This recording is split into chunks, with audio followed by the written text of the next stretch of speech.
আজকে ঝটপট একটা পোলাও রেসিপি আপনাদের সাথে শেয়ার করব। ঝটপট বললাম বলে ভাববেন না স্বাদ হবে না। কাজু কিশমিশ আর সামান্য পরিমাণ দুধ, তবে কোনো রকম মশলা ছাড়াই খেতে হবে দারুণ স্বাদের। কড়াই গরম হয়ে গেছে, কড়াইতে এবার 3 টেবিল চামচ ঘি দিয়ে দেব।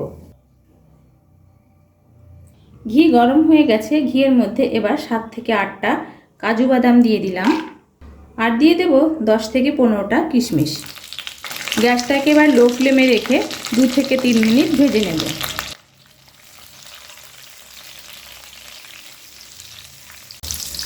কাজু কিশমিশটা 2 মিনিট ভেজে নিয়েছি, এবার একটা পাত্রে তুলে নেব। এবারে ঘিয়ের মধ্যে গোটা গরম মশলা ফোড়ন দিয়ে দিলাম। গোটা গরম মশলাটা মিডিয়াম ফ্লেমে 10 থেকে 15 সেকেন্ড ভেজে নেব। গোটা গরম মশলাটা ভেজে নিয়েছি, এবার এর মধ্যে 750 গ্রাম গোবিন্দভোগ চাল আমি ধুয়ে আধা ঘন্টা আগে জল ঝরাতে রেখে দিয়েছিলাম, সেটা দিয়ে দেব।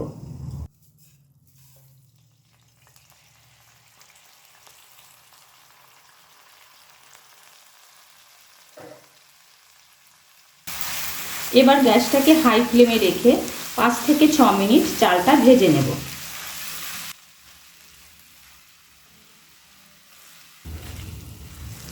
আজকের পোলাওতে আমি কোনো রকম মশলা ব্যবহার করব না, ঘি আর কিশমিশ কাজু দিয়ে সাদা পোলাও রান্না করব।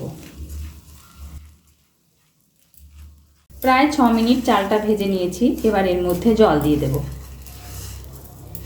এখানে আমি 750 গ্রাম চাল নিয়েছি, সেজন্য আমি 1.5 লিটার জল গরম করে রেখেছি, সে জলটা এবার এর মধ্যে দিয়ে দেব। যতটুকু চাল আমি নিয়েছি তার দ্বিগুণ পরিমাণ জল দিয়ে দিচ্ছি।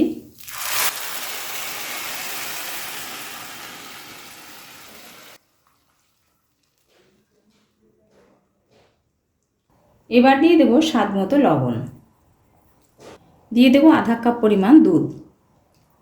কাজু কিশমিশটা ভেজে রেখেছিলাম সেটা দিয়ে দিলাম।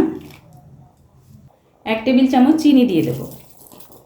আমি যেহেতু মিষ্টি পোলাও রান্না করছি সেজন্য ঝালগুলো ফাটিয়ে দিলাম না, গোটা লঙ্কা দিয়ে দিলাম। এতে করে ঝাল হবে না, কিন্তু সুন্দর একটা গন্ধ হবে। এবার গ্যাসটাকে মিডিয়াম ফ্লেমে 5 মিনিট রান্না করব। মিডিয়াম ফ্লেমে 5 মিনিট রান্না করার পর দেখুন জলটা অনেকটাই শুকিয়ে এসেছে। এবার আমি গ্যাসটাকে লো ফ্লেমে রেখে 5 থেকে 7 মিনিট ঢাকনা দিয়ে ঢেকে রান্না করব। পোলাওটা আমি লো ফ্লেমে 7 মিনিট রান্না করে নিয়েছি, ঢাকনাটা সরিয়ে নিলাম। দেখুন ভাতটা কতটা ঝরঝরে হয়ে গেছে, ভাতটাও সুসেদ্ধ হয়ে গেছে। এবার এর মধ্যে আমি 1 টেবিল চামচ ঘি দিয়ে দেব।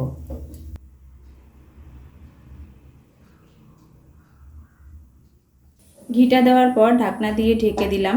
গ্যাসের জালটা অফ করে দিয়ে 5 মিনিট স্ট্যান্ডিং টাইমে রেখে তারপর পরিবেশন করব।